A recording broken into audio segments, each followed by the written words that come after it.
Oh, God. Whew. There. All right.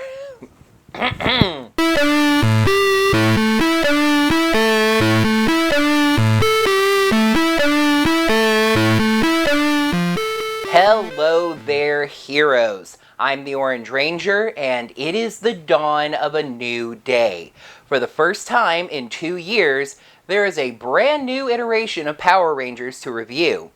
And for the first time in slightly more than 2 years, I am so excited to review an episode of Power Rangers that I can barely stand it. Now, for those of you wondering if one of my foes might pop up to cause some trouble here on the occasion of a new season to review, or if the professor might teleport in with some kind of new gadget for me to use, worry not. The professor was planning to be here, but he was actually called away at the last minute to some kind of new case study or something. And Kaizoku was telling me something about having discovered some kind of new substance that he could use to reinforce the shield symbol power. He was kind of vague about it, but so far we're not detecting any problems. But anyway,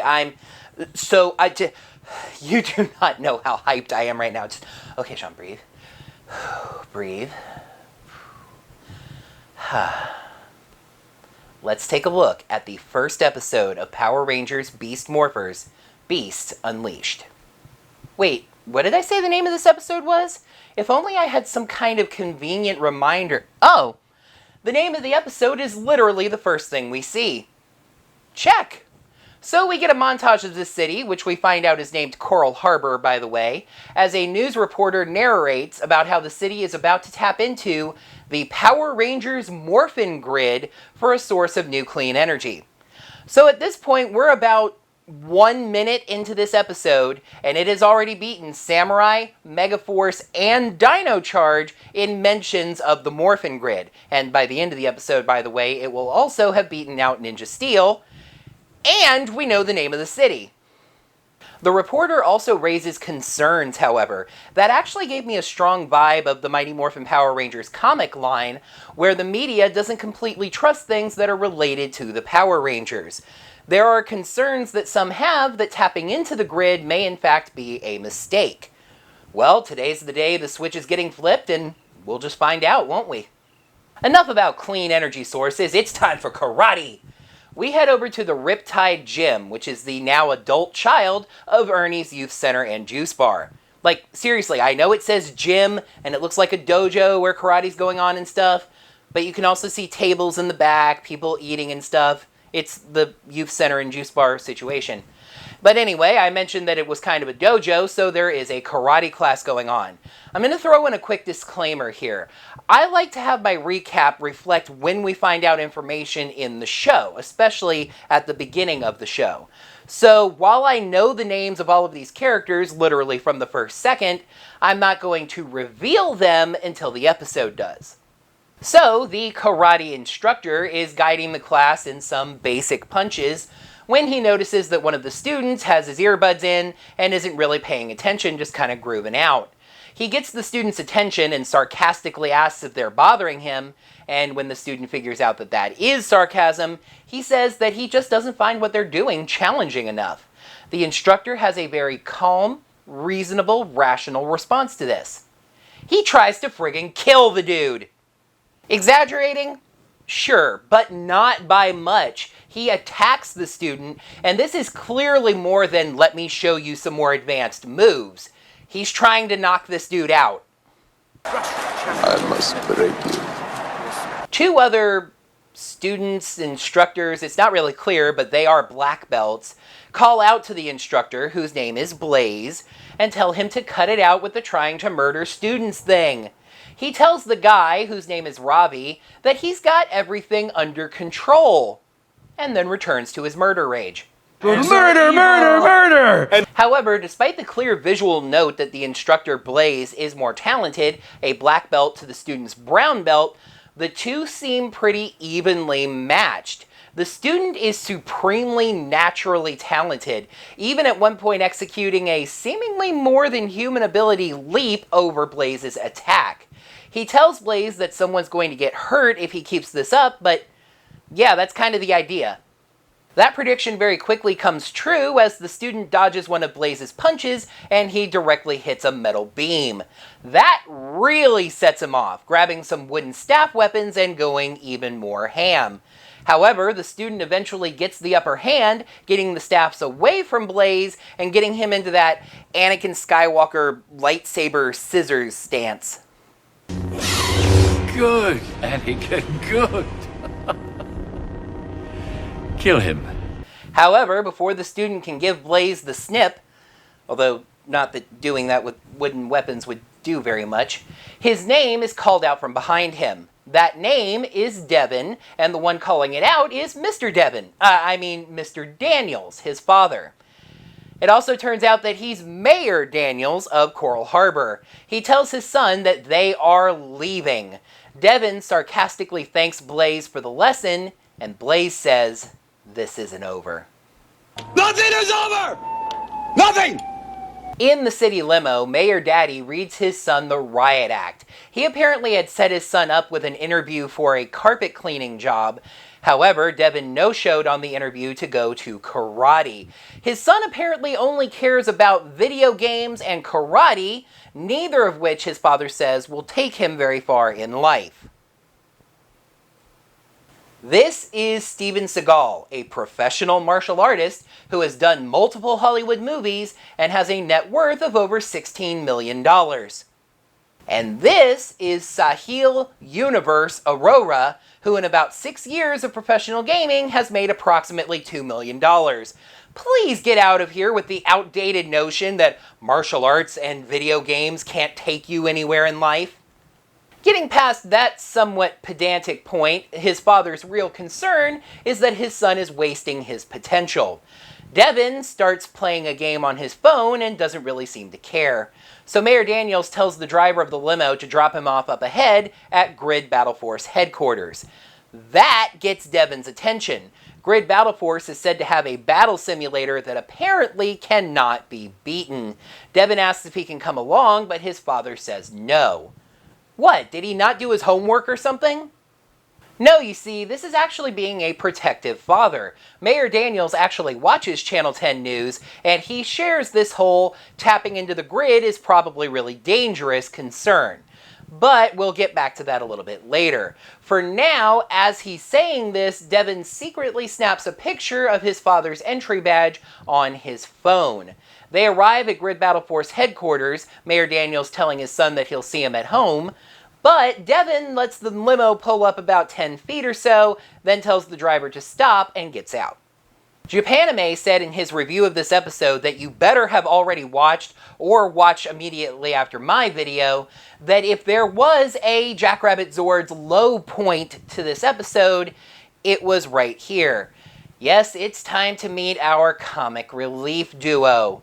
Now, this is where I'm going to break for one time the whole character names when the episode gives them to us thing, because I don't think the episode actually told us the names of these characters, so it's just easier to refer to them by their name, so I'm going to do it anyway.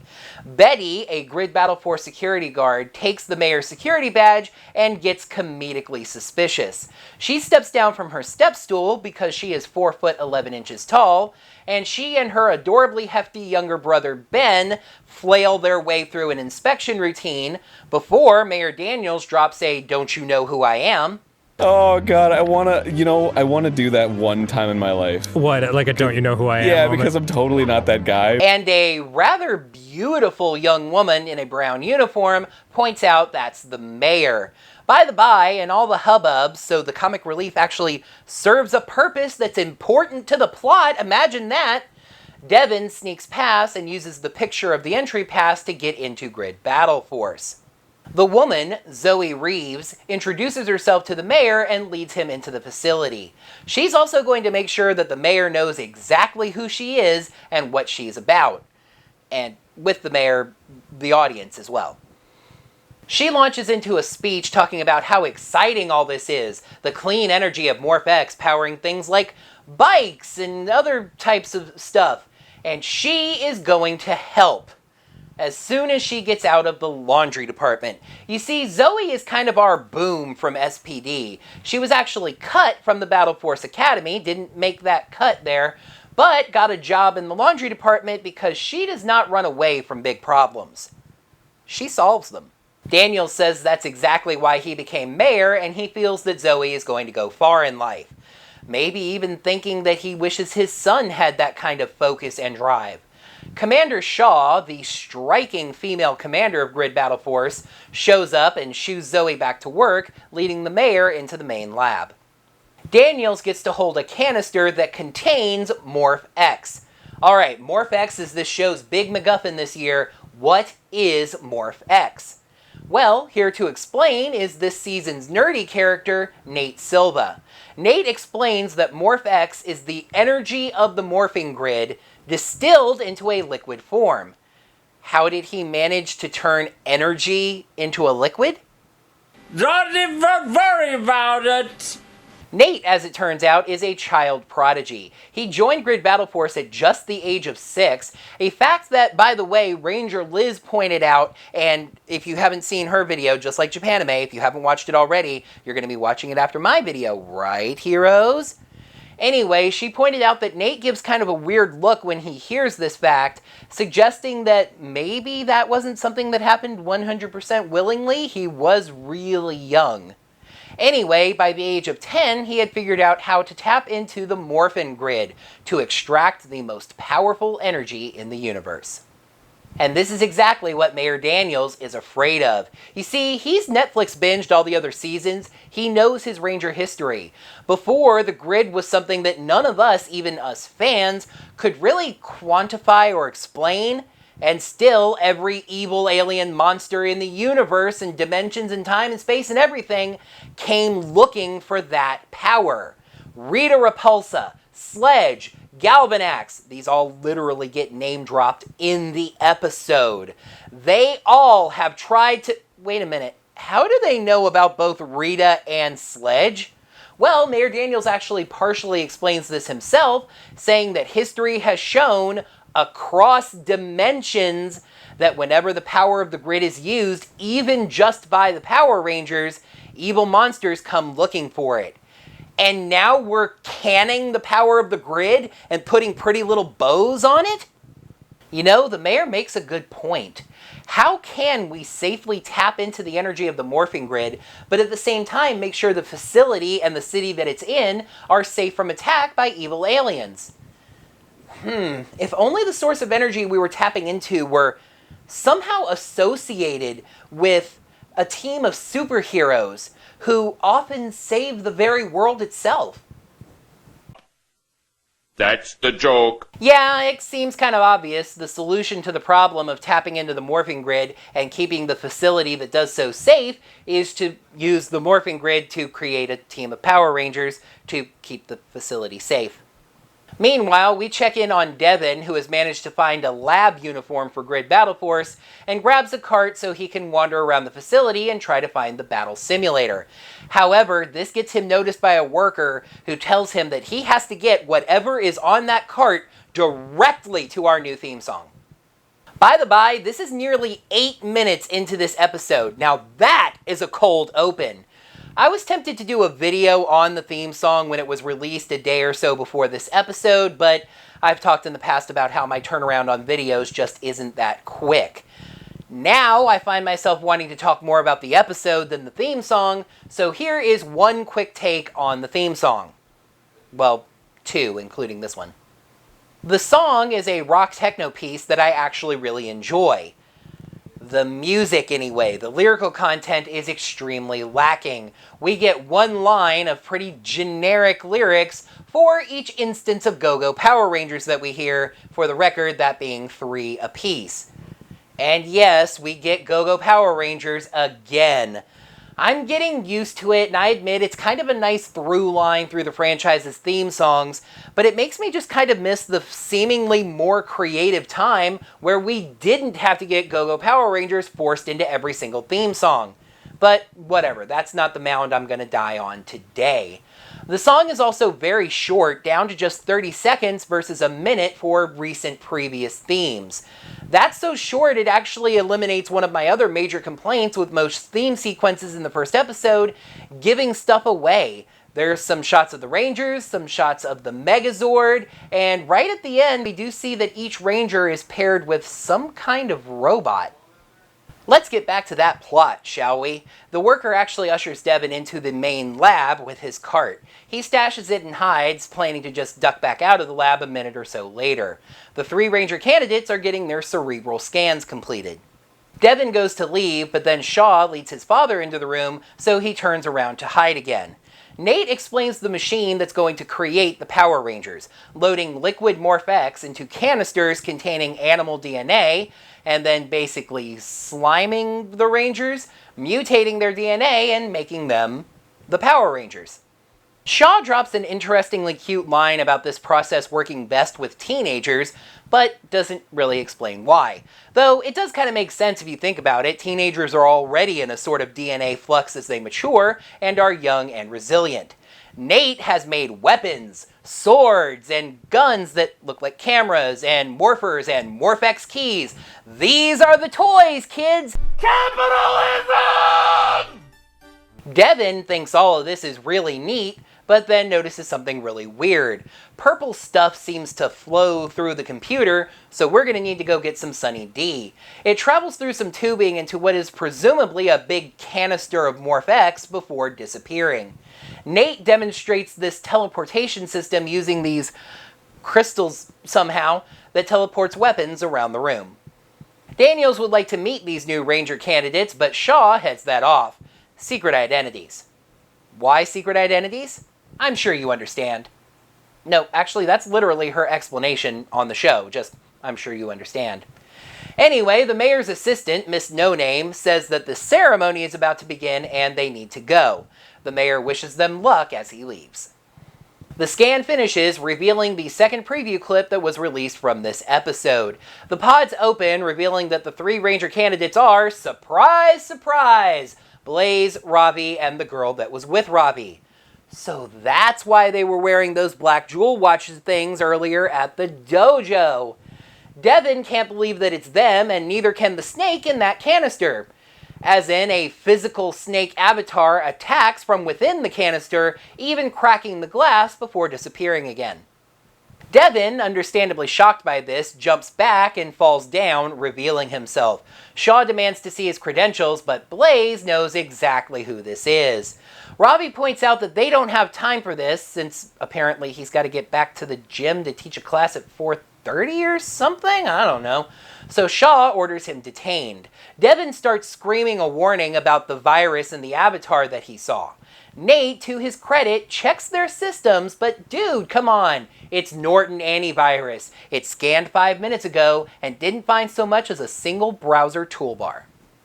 Commander Shaw is a callback to past Power Rangers commanders like Commander Stanton of Terra Venture and Captain Mitchell of the Lightspeed Aqua Base, in that she's actually intelligently written. You have a trespasser screaming some warning about a virus. Probably trying to talk his way out of being arrested, sure. Check the computer anyway. So in case you thought Beast Morphers was going to be all action and comedy, and you could maybe get away with buying one less box of Kleenex, ha ha! Sorry! Ravi and the Yellow Ranger candidate, whose name we learn is Roxy, are getting suited up for the procedure. Roxy asks Ravi if he's nervous. Yeah, his DNA is about to be combined with a gorilla's DNA, and the procedure has good odds to turn him into a superhero, so, well, a little bit nervous. What about her? She says that she's not nervous at all, because he's right there with her. Thinking about this later, I realized that Roxy and Ravi are 2 very difficult names to come up with a ship for. Raxy? Ravi? Ravoxy?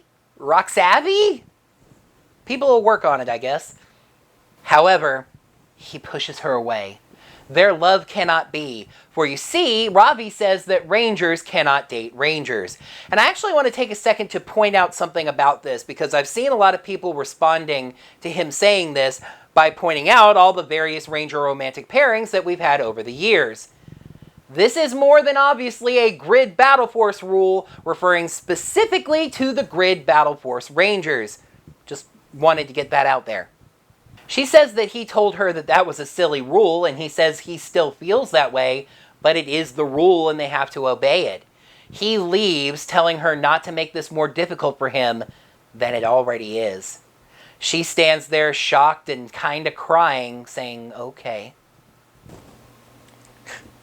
What?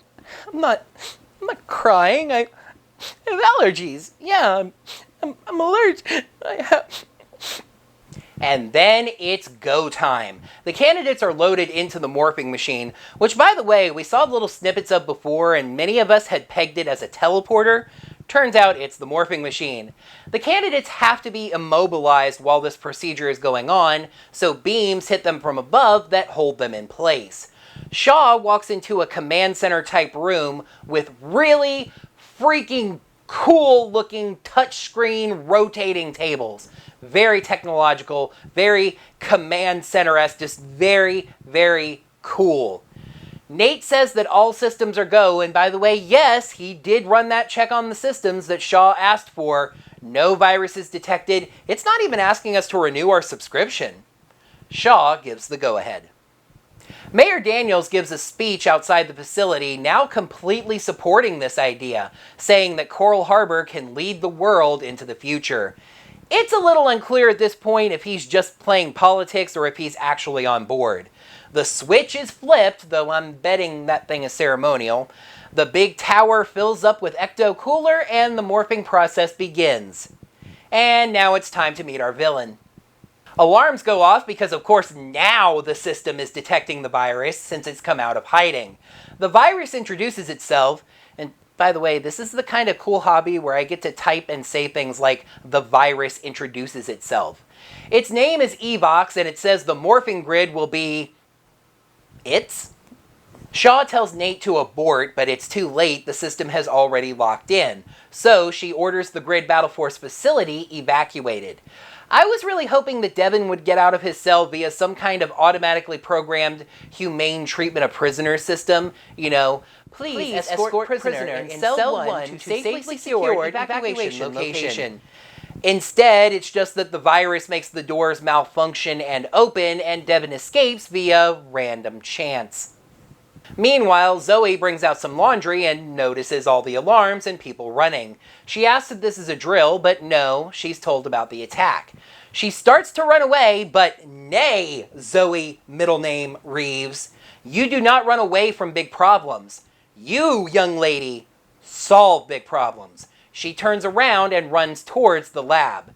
Quick additional injection of comic relief again as Ben and Betty see her running towards the lab and say, hey, we solve big problems too. Ben protests, but he follows his sister, and then they bump into a Grid Battle Force worker and end up landing in a bin. What is this strange tickling feeling in my stomach that I get when I see these characters? Oh, I remember, it's just been a while. They're actually funny! And if you're tired of them already, don't worry about it. They don't figure out how to get out of that bin before the end of the episode. And in fact, getting out of the bin is not the comedy stinger at the end of the episode because the episode doesn't have a comedy stinger. Evox's corrupted MorphX reaches the machine and the morphing process begins. Now this was a small detail to notice, but we actually get to see a screen that indicated the percentage that each morph completed, and the three of them are not all the same. Blaze is first, his morph reached 100%, and he becomes a full-on evil Power Ranger.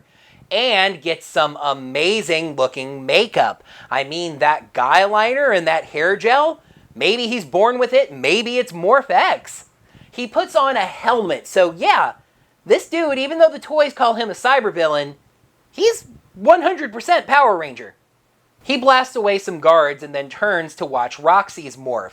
Zoe and Devin reach the lab at the same time, Laundry Girl and Trespasser, neither of them supposed to be there. They still roll in through the doors as they close.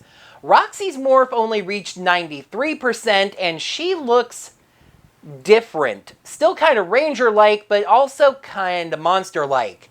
The two of them turn to watch Robbie's transformation, and Devin sees an opportunity. He grabs a nearby blaster and blasts the tube leading to the machine, which not only cuts off the flow of corrupted Morph-X, but also apparently purifies the Morph-X that's already in the machine. This kicks off the fight scene that we got as the first preview clip from this episode. Roxy starts blasting at Devin, but Zoe hits her with a cart. This upsets Blaze, who forms a sword and attacks her. Ravi ducks down to check on Roxy's unconscious body and... Wait, what? So yeah, a quick little note on this. All of us that were following all of the news of this show knew that Blaze and Roxy were going to be villains, but we figured that they would just be transformed into the villains. But the morphing sequence shows that they kind of shed their human bodies and seem to be walking around in some kind of copies of them. Don't worry, the show explains more about this in a bit at the end of this episode, so we'll get to it. Anyway, that gets Ravi all riled up and the fight continues. Zoe also seems to show some slightly superhuman abilities as well, bounce scampering up the shelving to throw barrels down at Roxy until Roxy takes her down a peg. See what he did there? Roxy gets fed up with all this and uses some tubing to hold the three, conveniently right near the morphing machine. Nate is the one to pick up on this time and shows his intelligence. He doesn't just blast Roxy from behind, he shoots up at some grating on the morphing machine, making that fall down and snap the tubes away. He then activates the morphing sequence, and heroes, may I introduce the Power Rangers Beast Morphers. Now this is one area where I had a very small complaint that I actually haven't heard anybody mention just yet. The episode gets a little bit over-explainy here, kind of drifting back towards Ninja Steel in terms of its respect for the audience's intelligence. After the morph completes, Zoe turns to Devin and tells him that he's the Red Ranger. Devin responds by telling Zoe that she's the Yellow Ranger. Yeah, I get it. I realize that their visors are kind of shiny and reflective on the outside, but I'm assuming that they can see through them. And see their own hands. Their gloves are their colors. Anyway, as Robbie tells the two villains that he doesn't know who or what they are, but they are not his friends, to which Roxy basically responds, "Adder," we get to see the Rangers' beast powers. Devin can run really fast in streaks, Robbie explaining it's because of the cheetah DNA. Okay, cool. They have special powers based on... Zoe jumps away from Roxy and high up onto a ladder, explaining that that must be because of the jackrabbit DNA that she's bonded with. I can see that! How many I'm going crazy here! Ravi thankfully doesn't explain his beast power for a third time. Well, he says something like, let's see the power of gorilla DNA, but that's an explanation that I'm a little more okay with. That power, by the way, is to pick up 4 barrels at the same time. He throws them at Blaze and Roxy, which stuns them. They realize that they're just holding their own at this point, and they need to get these two out of the facility. Devin spots the teleportation crystals and suggests teleporting them. Robbie agrees, telling Nate to teleport these two as far away as he possibly can. Nate gets an idea and begins programming the devices. Robbie distracts the two villains while Devin and Zoe use their beast powers to move the transporter pattern enhancers into position, Nate activating the third one. The two villains, as well as a big chunk of the floor beneath them, are teleported somewhere far, far away. The 3 new Rangers remove their helmets and seem to realize that this battle has only just begun.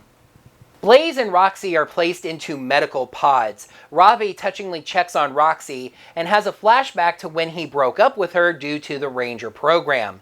He now feels guilt about having pushed her away since he's possibly now lost her. He walks out and thanks the other 2 Rangers for saving him, and the 3 have introductions. Commander Shaw comes in and asks for an update. Nate says that Blaze and Roxy are in comas. Well, he actually said it was like the two were in a deep sleep.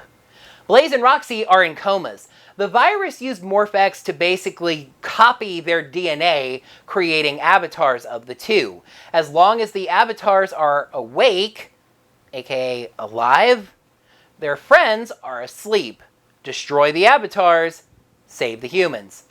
Nate is worried about the two avatars returning, even if he sent them all the way to another dimension.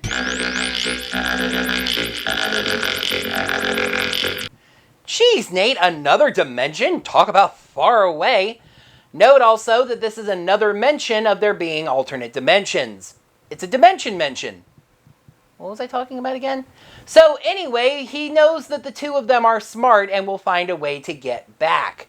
Commander Shaw says that's why they have Power Rangers. Robbie tells his mother that he will do his best because, oh, by the way, Commander Shaw is Robbie's mother. Yes, folks, we have an actual mother in the Power Rangers universe. Mothers exist in Power Rangers. I love the next part of this even more, and it's really cementing Commander Shaw as one of my favorite characters early on. This woman has had a bad day. Her special program to tap into the energy of the morphing grid has failed. Two of her cadets nearly got killed and did get turned into villains who are now bent on stealing the power of the grid for a virus snake avatar. And two unqualified candidates have stumbled into the Ranger program. Is she mad? Does she seem worried about this? Does she shake her head and demand more coffee from Ben and Betty? No. She looks the two new Rangers square in the eyes and tells them, here's the deal. You have been mutated, combined with animal DNA, and you are now the red and yellow Power Rangers. That's just the way things are now, and it doesn't faze her one bit. Zoe is going to have Emily from Samurai like guilt issues, feeling that Roxy is the one that's supposed to be the Yellow Ranger, but she will stand in and do her best until Roxy can return. Devin says he didn't think he was going to become a Power Ranger when he got out of bed this morning, but he finds this all very cool and he's ready to answer the call. Shaw orders the two over to the battle simulator, which Devin now gets to try and beat, because the two have got a lot to learn. So I had to kind of rack my brain to think of the new scoring item to use for this season. At one point, I even took off my glasses to rub my eyes, and then it hit me. Sunglasses and visors are kind of an under-theme of this season, if you think about it, both with the heroes and the villains, as I mentioned before. And when I thought about that, a pun very quickly came to me that I could use for scoring. So heroes, let's throw shades. Episode 1. Beasts Unleashed. Pros, deep, complex characters, amazingly choreographed action, and referencing to the past. Cons, comic relief was a little sudden, bit of over-explaining after the Rangers morph, and I wish I liked the theme song more. 42 episodes of Ninja Steel and Super Ninja Steel, and this never happened. Heroes, Beast Unleashed gets 5 shades out of 5. I can remember way back when I reviewed the first episode of Dino Charge that I mentioned my standards may have been lowered just a little bit after dealing with Super Megaforce. That's definitively possible here as well with Ninja Steel, but I really don't think so. If anything, Ninja Steel gave me a better sense of what I don't accept from a Power Ranger season. Let's talk about these amazing characters. Devin comes off as a bit of a slacker, a gamer, but also focused on karate. He's a natural-born athlete with a variety of gifts, but nowhere to really focus them. Robbie is a stickler for the rules who's also eager to impress his mother, Commander Shaw. However, he also likes, let's not worry about that at this point, Roxy, and his heart argues against his adherence to the rules and desire to impress his mother. Zoe has some talents, but she's also a little bit scatterbrained and unfocused. She's incredibly determined, and though slightly indecisive, she always ends up landing on the brave and difficult choice, tackling the big problems. Roxy is a woman who leads with her heart, unafraid to show her true feelings. Her heart is broken when Robbie chooses the rules over her, but she still holds out the hope that he will come back to her. Blaze, if you'll forgive the PG-13 for just a moment, is a jackass, a hothead who thrives on showing people up when they disrespect him. He loses his cool very easily and quickly flies off the handle. That is 3,000 times more information than I found out about the Ninja Steel Rangers in 2.3% of the episodes. And that's just the Rangers, the stern but understanding Commander Shaw, the grumbly but caring and concerned Mayor Daniels, the intelligently nerdy but also brave Nate, our comic relief duo, the Napoleonic Betty, who compensates for her small height with an attitude far larger than her brother, the happy-go-lucky big guy Ben, who frightens easily but is devoted to his sister. This is good writing. This is characterization. These are real people. None of these characters are just the techie one, the magic one, the farty two, etc. The fights in this episode are so good, too. Even the unmorphed fight at the very start between Devin and Blaze. There's a little bit of wire work, but it's blended in very well. The fight is back and forth. It's incredibly engaging.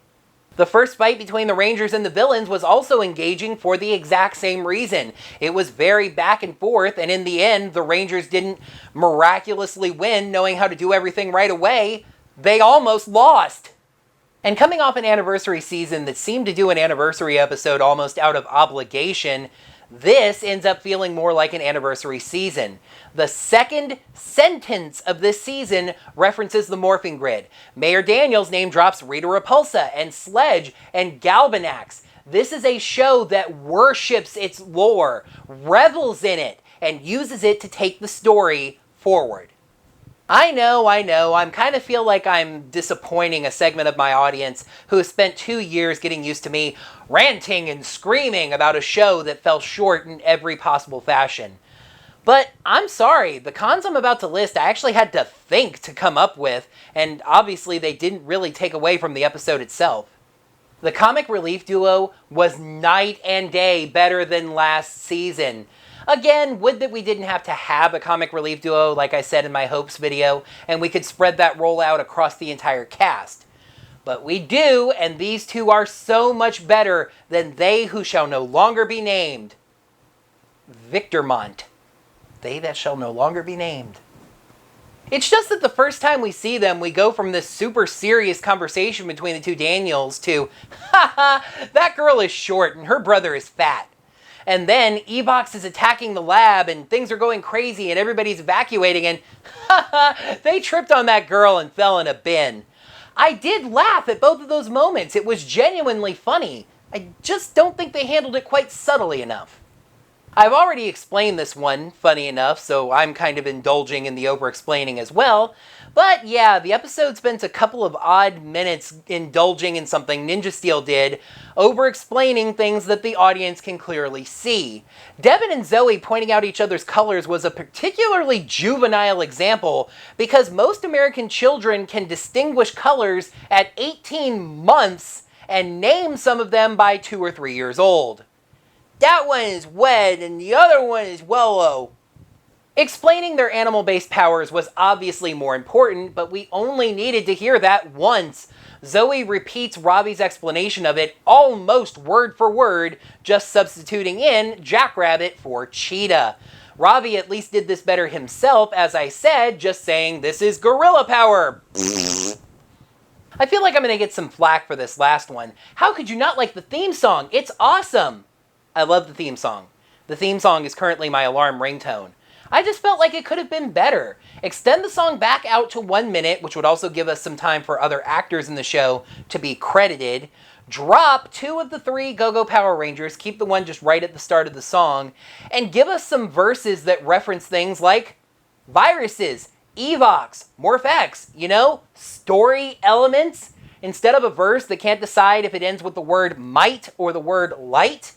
By the way, it ends with light. I don't care what anybody says. In the end, reviewing Ninja Steel felt like looking for specks of gold in a river sifter full of mud. Reviewing Beast Morphers thus far feels like looking for specks of mud on a chunk of gold. This episode was almost everything I wanted. I was so freaking happy watching the episode and writing this review. I didn't feel like, oh man, I've got to watch that episode again to write notes and again to get screen caps.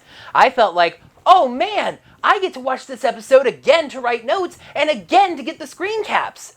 I may actually watch it again after that just for entertainment.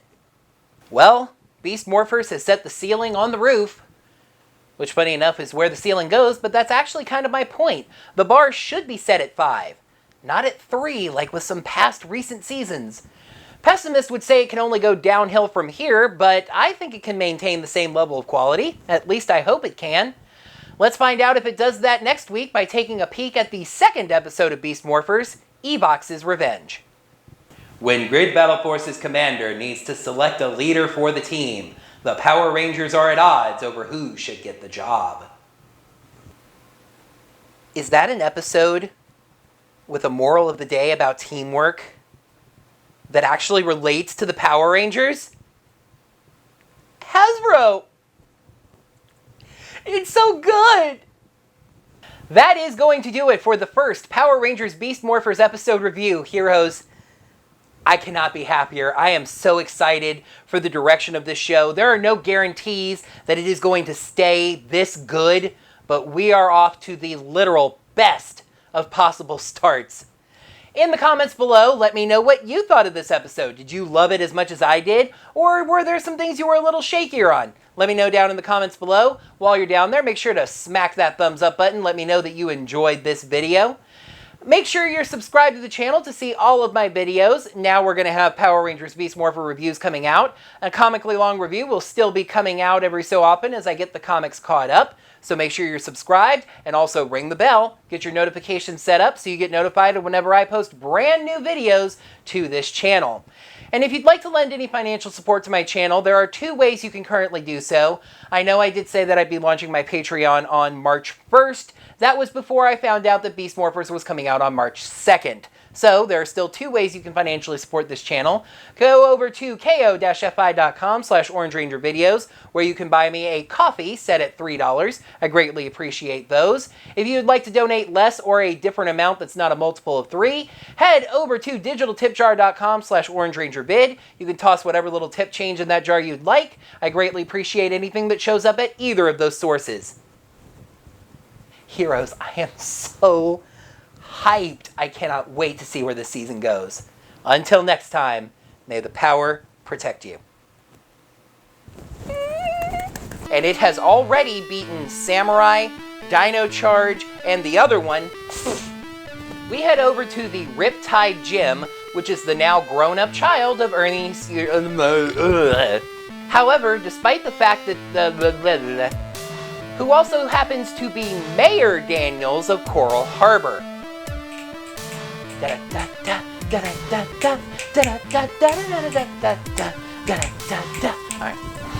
And the one calling it out is Mr. Devin. I mean Mr. Daniels.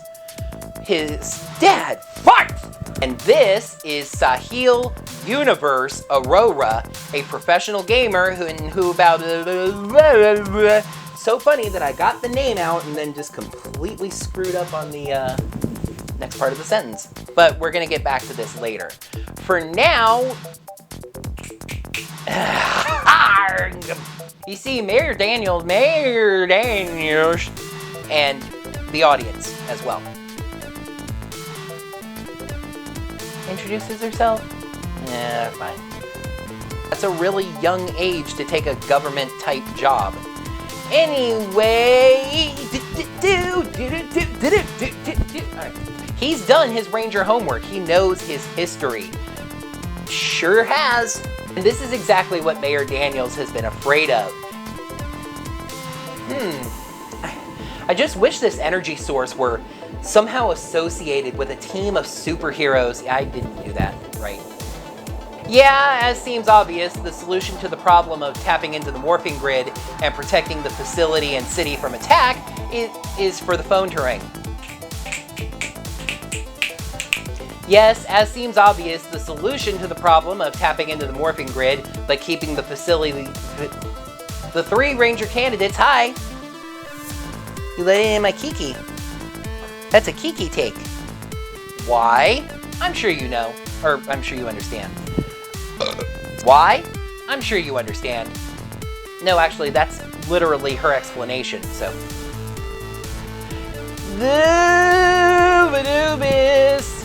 So that's why they were wearing those black jewel watches things inside the visits. Please escort the prisoner in cell 1 to a... The Morphex basically was corrupted and entered their bodies and gave them gas. Nate says the two of them are in a... Commander Shaw comes in and asks for an update. Okay, good.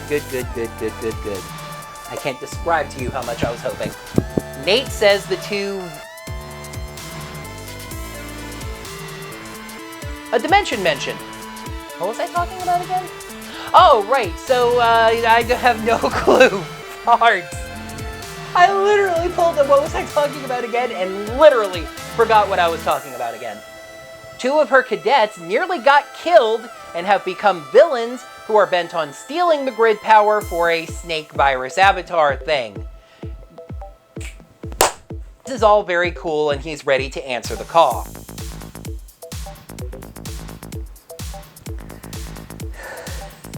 Blaze, if you'll forgive the PG-13 for a moment, is a jackass, a complete hothead who loses his cool when people disrespect him. Yeah. Our comic relief duo, the Napoleonic Betty, who this is a show that and coming off an anniversary season that did an anniversary season the comic relief duo was so much better. It was night and day over Victor and... Oh, wait, yeah. Bart! Again, would that we don't have to have... Oh my gosh. Victor Mort. They that shall no longer be named. I literally just thought of that. Wait. It's not Victor Mort, it's Victor Mont. Victor Mont. And then give us a few more viruses. Give us a few more viruses. I'm just saying that it could have been better. The bar should be set at 5, not at 3 with like other... Let's see if it does next week by taking a look at the second peak. The bar should be set at 5, not at 3 with some... At least I hope. Let's take a little peek at the second... When Grid Battle Forces commander needs to select a leader for the team,